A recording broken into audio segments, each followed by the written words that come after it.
कार्य तथा ऊर्जा। भाग 1। कार्य की वैज्ञानिक संकल्पना। इस वीडियो में हम कार्य यानी वर्क की वैज्ञानिक संकल्पना के बारे में जानेंगे।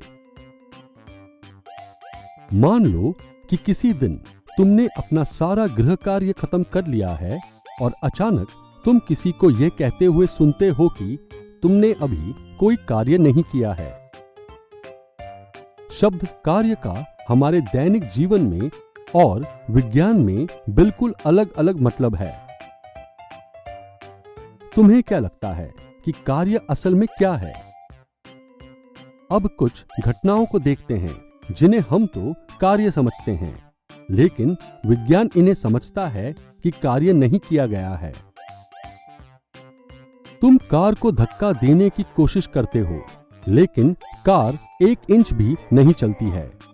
तुम कह सकते हो कि तुमने कार को चलाने के लिए बहुत मेहनत की है, लेकिन विज्ञान के अनुसार कोई कार्य नहीं हुआ है। अब मान लो कि तुम किसी नाव को चला रहे हो या तुम किसी नदी में तैर रहे हो। इन अवस्थाओं में तुम और विज्ञान दोनों ये मानोगे कि कार्य हुआ है। हमारे दैनिक जीवन में हम मानसिक मेहनत और शारीरिक मेहनत दोनों को कार्य समझते हैं, लेकिन विज्ञान कार्य को बिल्कुल अलग तरह परिभाषित करती है। पहले हमने बहुत से क्रियाकलापों को देखा जिन्हें हम अपने दैनिक जीवन में कार्य मानते हैं। अब क्या तुम उन क्रियाकलापों के बारे में कुछ सवालों के जवाब दे सकते हो? कार्य कौन कर रहा है? कौन सा कार्य हो रहा है? वस्तु पर क्या प्रभाव हो रहा है? अब उन अवस्थाओं पर नजर डालते हैं जिन्हें विज्ञान कार्य मानती है।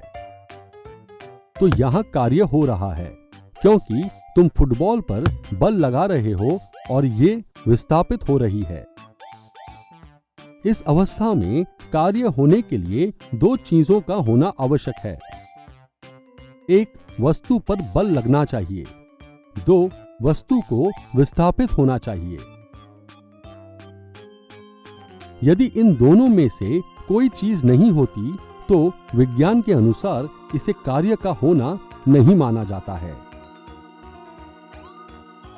अब क्या तुम अपने दैनिक जीवन के कुछ उदाहरण सोच सकते हो जहां विज्ञान के अनुसार कार्य का होना माना जा सकता हो?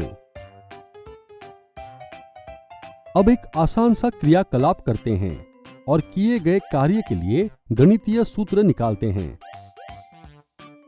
इस क्रियाकलाप में हम ये मानते हैं कि वस्तु पर बल जिस दिशा में लग रहा है, वस्तु उसी दिशा में विस्थापित होती है। एक लकड़ी का टुकड़ा लो और इसे मेज पर रखो। माना कि लकड़ी के टुकड़े पर एक नियत बल F कार्य कर रहा है। माना कि लकड़ी का टुकड़ा बल की दिशा में S दूरी तक विस्थापित होता है।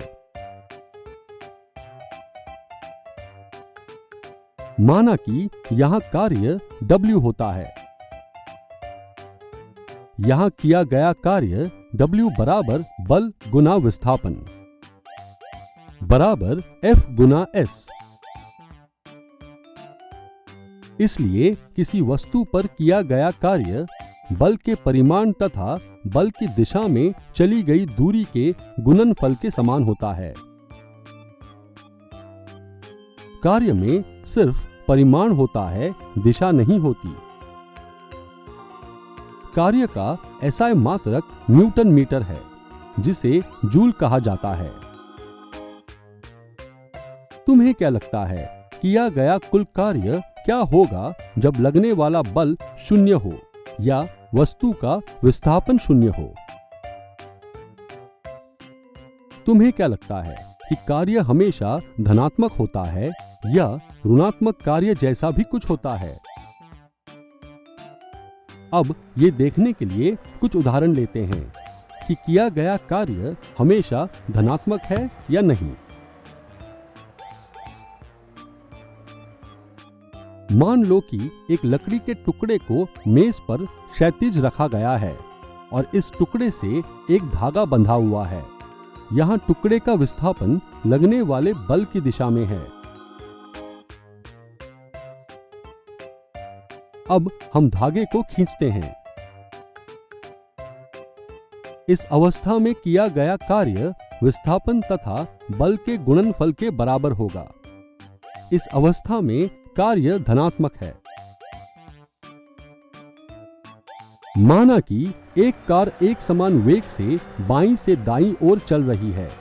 अब हम इसे रोकने के लिए विपरीत दिशा में बल लगाते हैं, जो कि दाईं से बाईं ओर है। अब गति की दिशा और बल की दिशा के बीच 180 अंश का कोण है। इस अवस्था में किया गया कार्य ऋणात्मक माना जाता है।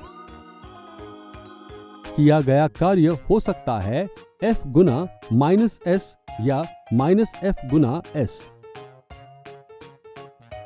इसलिए हम कह सकते हैं कि किया गया कार्य ऋणात्मक या धनात्मक हो सकता है।